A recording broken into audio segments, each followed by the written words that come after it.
এটাকেই বলে giant gourami. এটা আমার বাড়িতে অনেক দিন দীর্ঘদিন আগে ছিল, দাদার অ্যাকুরিয়ামেই ছিল, কিন্তু অ্যাকুরিয়ামটা ভেঙে বেরিয়ে যায়, যার জন্য ওটাকে বিক্রি করে দিতে হয়। তো জায়ান্ট গোরামি কিন্তু সিঙ্গেল রাখতে হয় একটা অ্যাকুরিয়ামে। এটা মনস্টার জাতীয় ফিশ।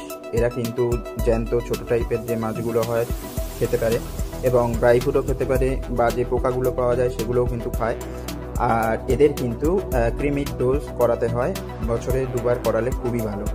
আর খাবার দিতে হবে কম পরিমাণে, খুব বেশি পরিমাণে খাইয়ে দিলে হবে না, হাঁপিয়ে যায়। আর মোটর কিন্তু 24 আওয়ার্স চালাতে হবে। মোটর যদি না থাকে ভেতরে, তাহলে কিন্তু মাছ বাঁচাতে পারবে না, কারণ এগুলো অনেক বড় হয়, প্রায় 1 ফুট 1.5 ফুটের কাছাকাছিও হয়ে থাকে। ভিডিওটা ভালো লাগলে প্লিজ শেয়ার করে দিও। আর একটা সঞ্জিতার দোকানে অ্যাভেলেবেল আছে, পারলে তোমরা দেখে যেও, খুবই বড় সাইজের। আর প্লিজ তোমরা কমেন্ট করো, তোমরা কীরকম ভিডিও চাইছো সেরকম অনুযায়ী আমাকে কমেন্ট করো, কেমন লাগছে সেটা জানাও। ভিডিওটা ভালো লাগলে প্রচুর করে শেয়ার করে দিও, সাবস্ক্রাইব করে দিও। দেখা হচ্ছে নেক্সট ভিডিওতে।